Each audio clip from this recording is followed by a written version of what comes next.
they're off.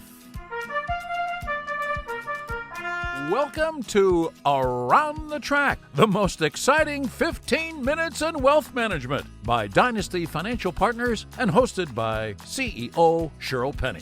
Welcome to Season 5 of Around the Track, coming to you live from Saratoga Springs, New York, here at the Oklahoma Track, which is the oldest sporting venue in America.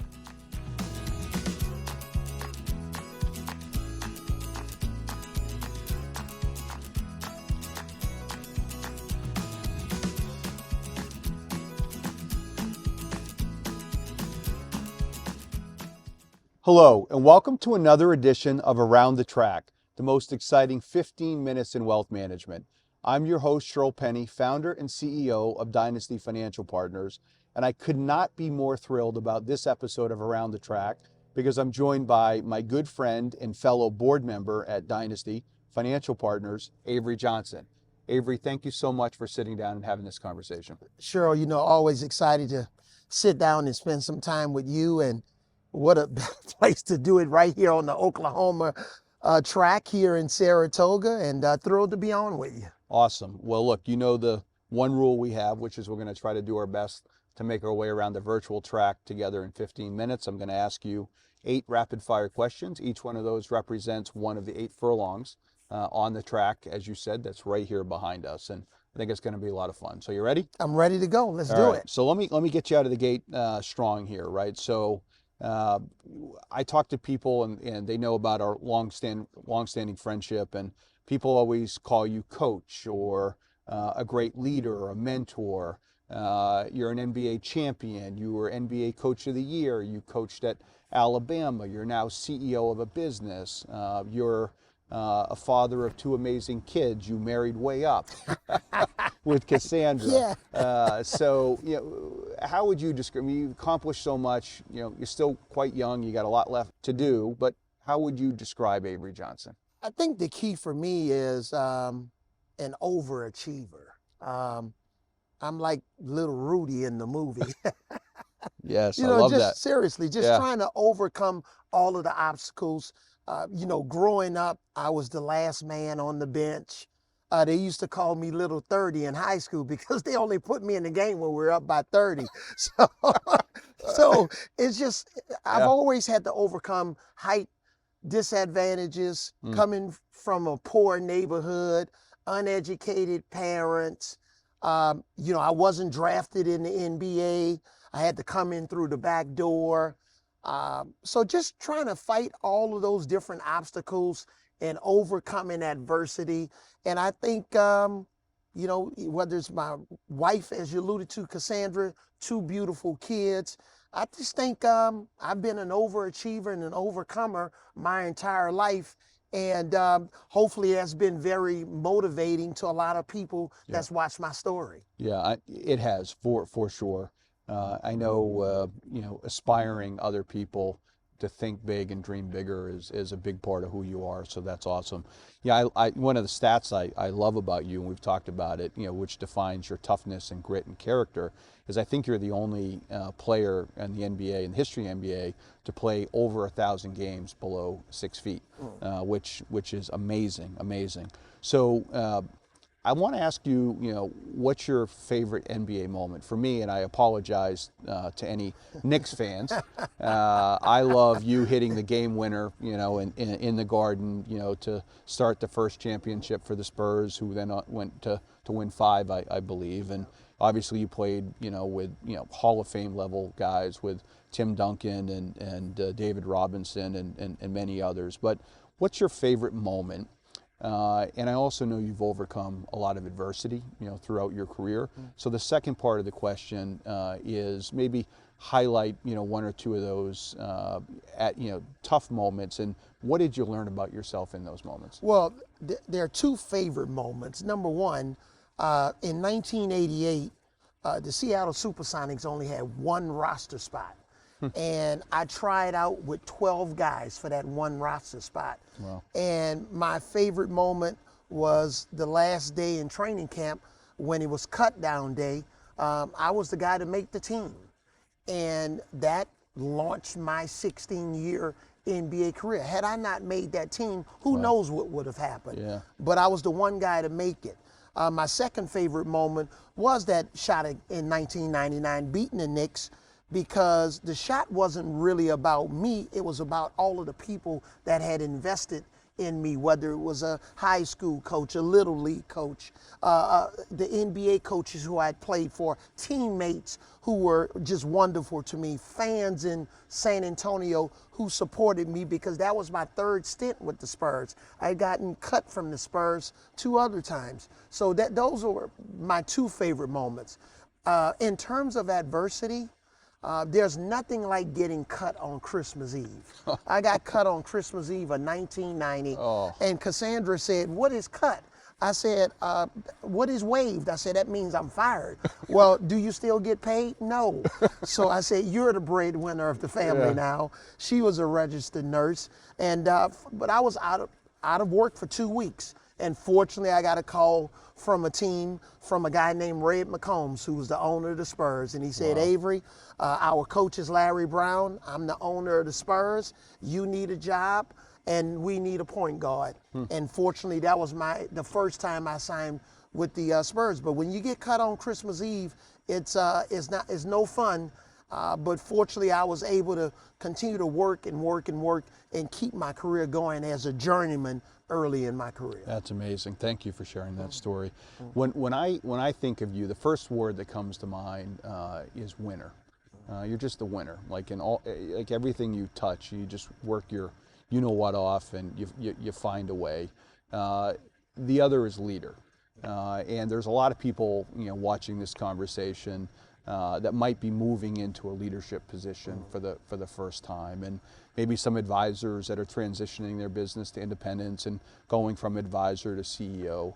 Can you just take a moment and describe your leadership style personally, and then you've been around, whether it's Pop or other great leaders in your career. In your view, what makes a great leader? I think a great leader, number one, really cares about people more than the returns or the capital or revenues. You care about people. You want people to win. Right. And I think if you can inspire people in terms of their character, the way you communicate with people, there are different forms of communication. As a leader, you can have your loving voice, your intense voice, your teaching voice, your big brother voice. But I think even as a coach, I cared more about players developing as a player and as a husband more than us winning on the court, because that would come when you invest in people. So I just think if you care more about people and their families and you want them to win, the results will follow.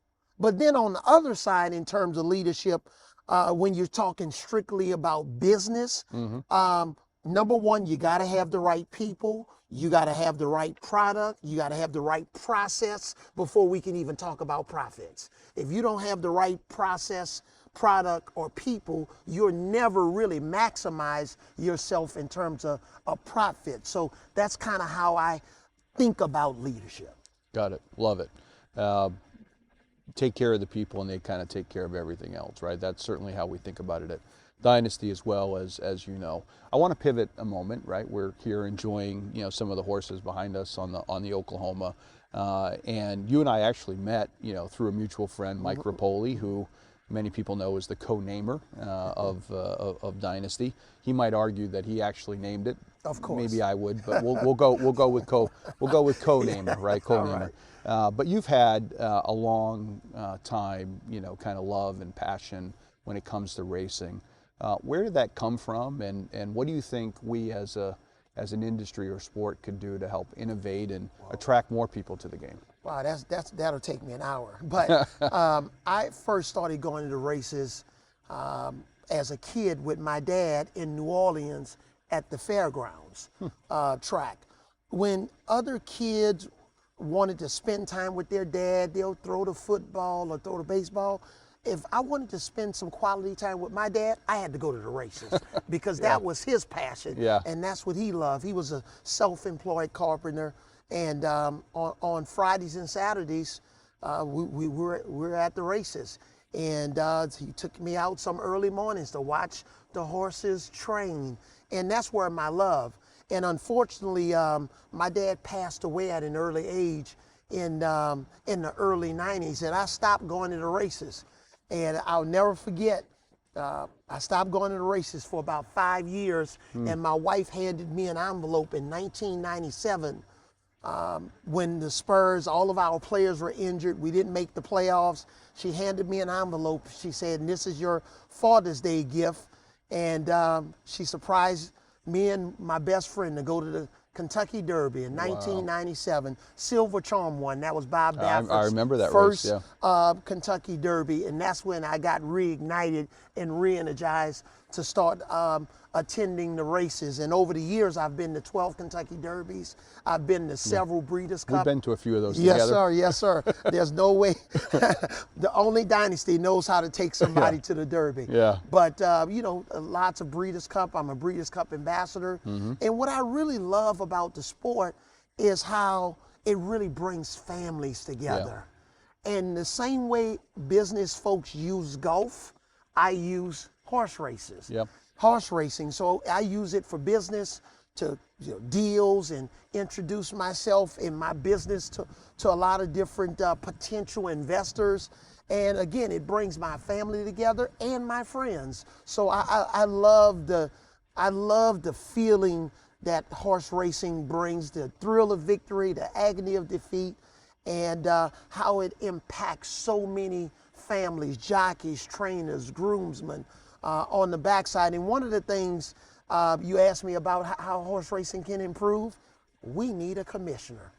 Every major sport has a commissioner. Who's the commissioner for horse racing? I don't know. I know my buddy Mike Rapoli is the self-appointed commissioner, but we really need a commissioner, and he would be a great start. Yeah.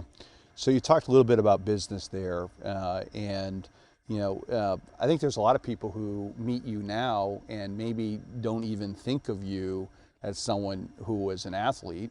You know, they see you on stage somewhere. You're talking about Avery Capital and, you know, real estate, private equity, and you know, the work you do with us on the board. I mean, you sound, if I listen to you, you sound like you spent your whole career in the investment space and never played basketball. Maybe basketball got in the way of your potential on the investment career front.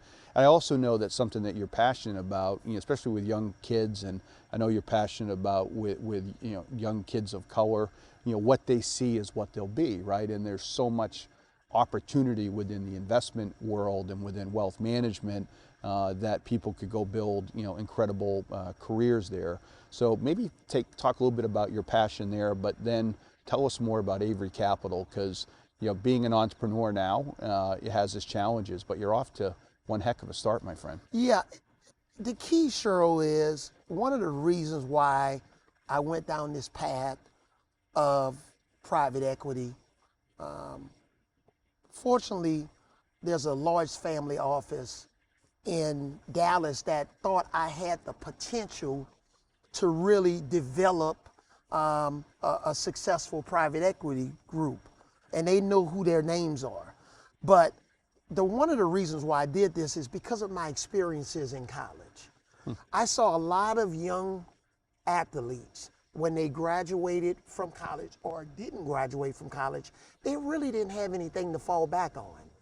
They studied curriculums and bachelor's degrees that have no impact on them being successful post-college. And they were making $25,000 a year because they really didn't have a solid major. So part of the reason I pivoted to private equity and business was to inspire those athletes to do something with their lives, and I could be a role model for them and encourage them to major in finance, major in business and marketing, something, go and get your master's degree and your MBA. so that you can do something really successful out here, because a lot of the folks that we entertain on the NBA level, on courts, sitting courtside, those guys are in private equity, in real estate, commercial real estate, technology. They're really problem solvers, and they're looking for young people to come along the way and do something really special. So I really wanted to inspire the next generation of athletes, specifically those of color, that understood that they can be more than an athlete, or a rapper, or anything in sports. You can do more. You have the brain power. And that's why, again, I want to thank Dynasty, because Dynasty did something really that was important to me. We took a young lady from a soccer program at an HBCU and gave her an internship. She never was exposed to fintech in the Dynasty platform. And that's what we have to continue to do, is be intentional with those young people, to give them internships so that they can see there are lots to do in this world. And specifically, in closing with Avery Capital, we're managing over $85 million right now on our platform. And for a company that's 3 years old, we've been wildly successful on our way to exceeding $100 million, but it took one person to believe in us and put us in the game. And the focus of Avery Capital is what? The focus of Avery Capital is we buy properties that's leased by the government. We buy long-term, stabilized, cash-flowing assets with 10 or more years of firm term that's leased by the government, and mission-critical agencies. And we have over 50 investors that we deliver consistent returns, and we're performing at a high level. That's awesome. Good for you. I know you're just getting started too. So talk to our, when I say our, I mean Dynasty, Dynasty's clients, Dynasty's potential prospects. I'm biased when I say this, but I think we have arguably, if not the best, one of the best boards in financial services. Our board is incredible, and I kind of pinch myself with you and all the directors that we have. When we get together, we focus so passionately on the business and how we can get better, how we can get better at helping, you know, our advisors build better businesses and better care for their clients, how we can take better care of our employees, et cetera. But take us from your perspective inside the boardroom at Dynasty. What would you want our clients and prospects to know about the level of care and seriousness and focus and commitment from our board at Dynasty to the business? Well, I think the first thing is, I don't want to attach my name to boards. I have, fortunately, and I'm not, this is a real humble statement. Fortunately, I have a tremendous amount of board opportunities every week that I'm seeing via email, phone calls, Zooms. And so I don't attach my name to any boards, and I don't do it just because I'm friends with somebody. I have to really believe in it. And I really believe in Dynasty. I believe in the leadership, and it starts with you. That's very important to me. I believe in its board. We have some really elite folks on this board. They know who they are, that have had tremendous careers, wildly successful, incredible people. But I think the beautiful thing about Dynasty is, and I'm not going to name names, but I had breakfast recently with an RIA that's on the Dynasty platform, and they were in early with Dynasty and they left, but they came back. Because they couldn't find what we deliver. See, Dynasty, the beautiful thing about what we do for our RIAs, we're their easy button. That's who we are. You can go out and service all your clients, and you don't have to worry about TAM and consulting and advisory. You don't have to worry about that. Reporting, we do all of that for you. So you can go out and be the best version of yourselves, put your best foot forward, and serve the hundreds and thousands of different folks of high net worth individuals and family offices that you represent, because we got your back. We have your back office. And if you, on our platform, we deliver, and it's a mutually beneficial relationship. That's what I love about Dynasty, and that's why we're continuing with our upward trajectory, and that's why we've hit the number where we've hit with all of the different RIAs that we have on our platform, and the amount of that we have under management now. I'm so proud of our team, but we still can get better. There are ways for us to get better. Yeah. We're still going around the track. We are just getting warmed up.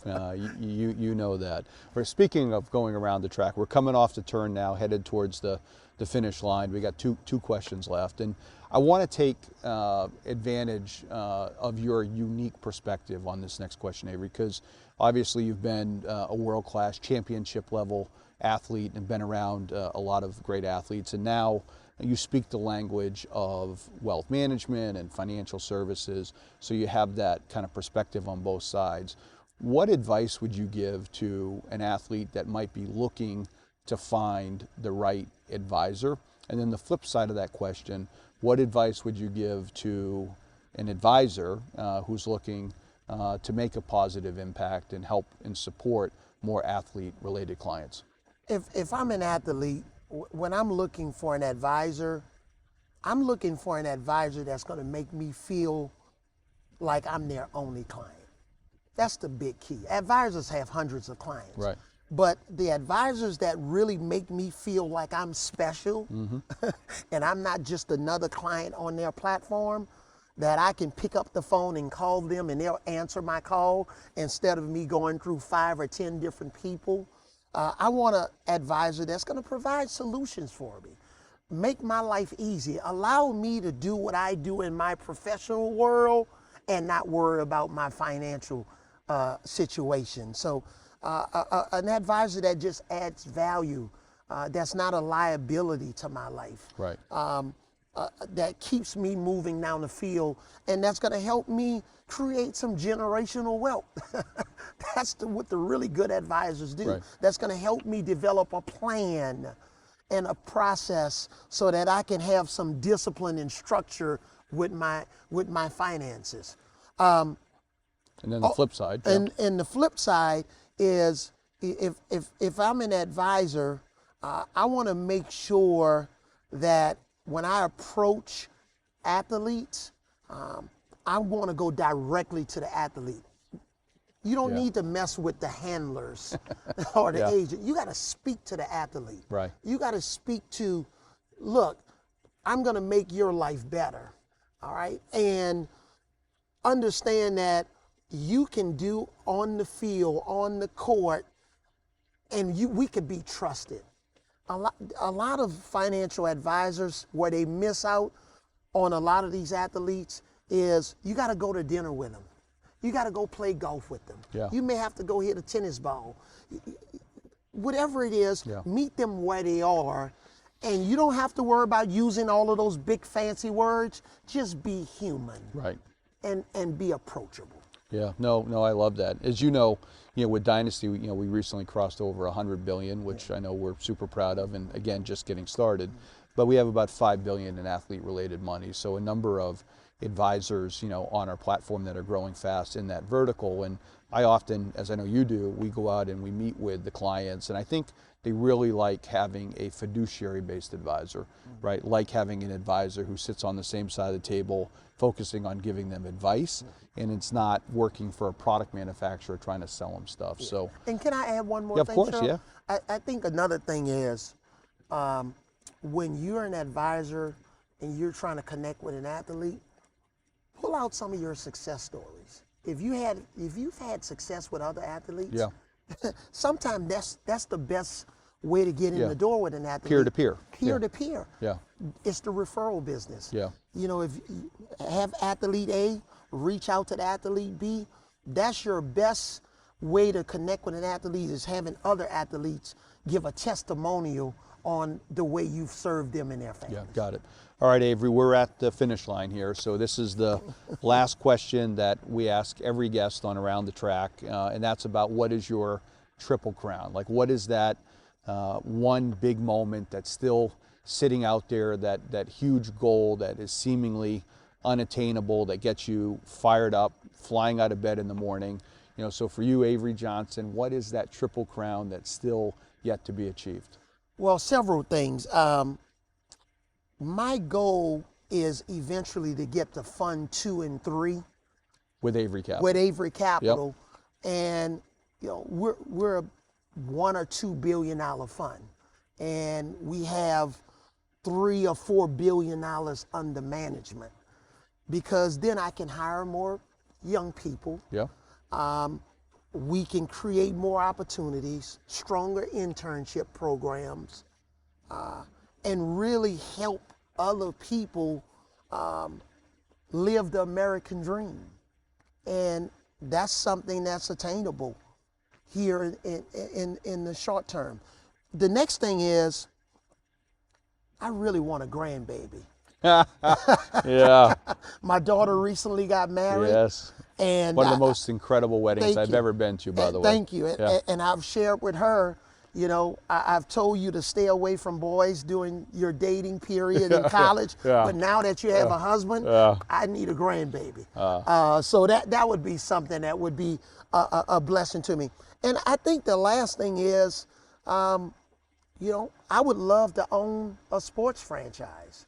I would love to be a part of an ownership group of an NBA franchise or a soccer franchise. I really love sports, and I love MLB possibly. And it's not just the team, but it's also developing maybe some real estate around the stadium. Yeah. I think there are some great opportunities there. So, but at the end of the day, all of what I'm talking about, for the most part, is about helping people. I got a little bit selfish with the grandbaby, but the rest of it is about helping people. Yeah, and I love how you mentioned the American dream, and it's something that we're so passionate about at Dynasty, and we just love the fact that we get to live our American dream by empowering others to live theirs, right? Which is so much of what you were saying there. Avery, as I knew it would be, this was a lot of fun. Thank you very much, my friend. Appreciate it, my friend. Yeah, love Yes, to you sir. and your family. And thank you to all of you for also tuning in again for another edition of Around the Track.